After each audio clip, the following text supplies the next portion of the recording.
Today, we're in a part of Death Valley that I've been wanting to explore for a long time. Behind me here is Greenwater Valley Road, and we've got a permit for a night of camping. Come along with us to discover what lies beyond.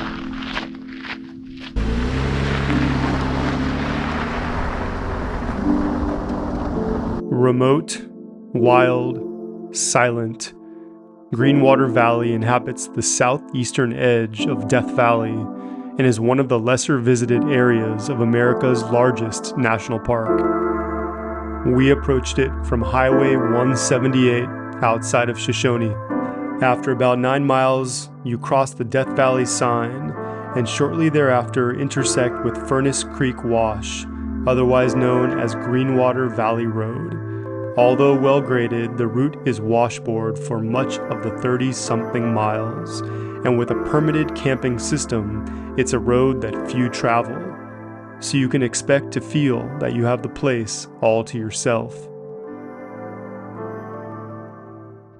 All right, as you can see behind me here, the road is looking pretty washboardy, and even though this is not really a rough four-wheel drive road, it's always nicer to have a smooth ride. So we're gonna go ahead and air down because we got about 35 miles or so of backcountry adventure.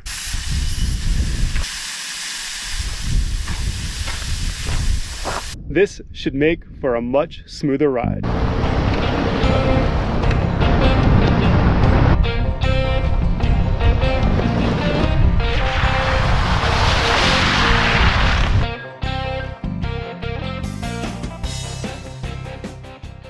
We just turned off the main road and we're headed up to the old mining town of Greenwater. Today, Greenwater Valley looks empty, but in the early 1900s, it was home to Greenwater, once called the greatest copper camp on Earth. Copper was discovered around 1904, triggering a massive boom. Thousands rushed in, and multiple mining towns sprang up almost overnight. At its peak, Greenwater had about 2,000 residents, mostly living in tents. But the copper claims were exaggerated.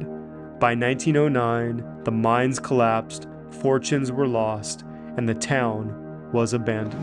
All right, we made it to Greenwater.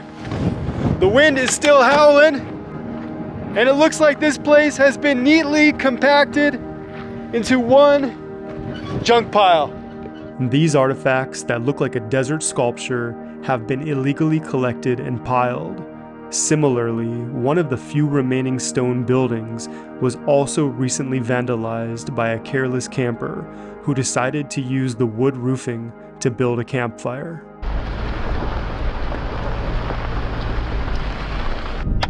All right, we are about a few miles up the road from Greenwater, and we're checking out another area called Furnace. And we have absolutely no idea what to expect here, but I see there's a gated off area, so let's take a look. This must be the old mine shaft, and the Park Service has put up a barbed wire fence.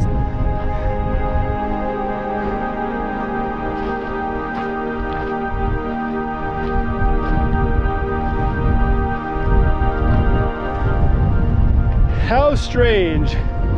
Way out here in the middle of absolutely nowhere in this gigantic Greenwater Valley.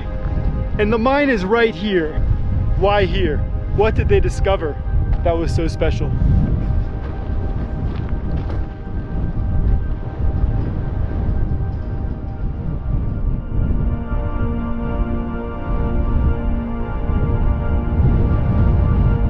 So here is the weather report. This is for Shoshone, which is about 2,000 feet lower than where we're at. As you can see, it says 46 with a wind chill of 28. Can only imagine how cold it feels up here. All right, we have found our camp spot for the evening. We are about halfway along the Greenwater Valley Road at about 3,800 feet. And we have a perfect spot to watch the incoming storm and these incredible lenticular clouds. So this is turning out to be another epic adventure.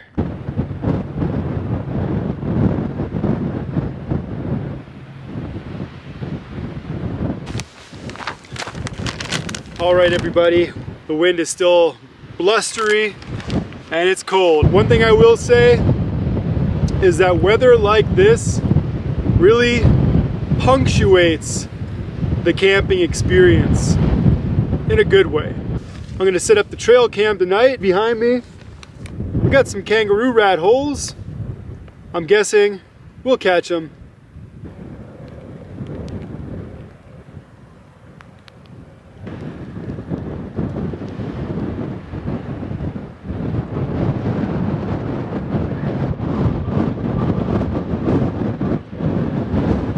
This is what camping is all about, ain't it?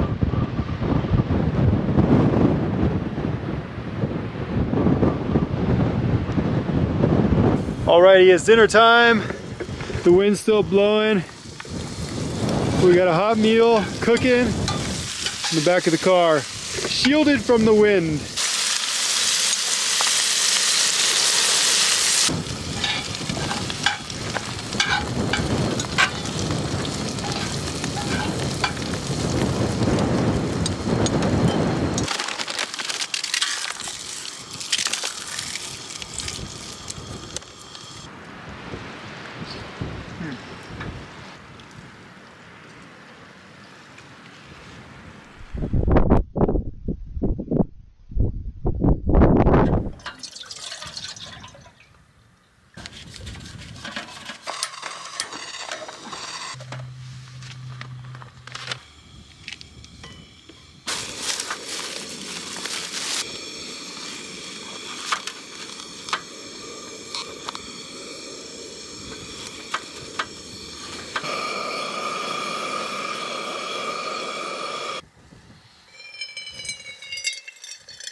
Thanks for joining us on this episode of Artistic Off-Road.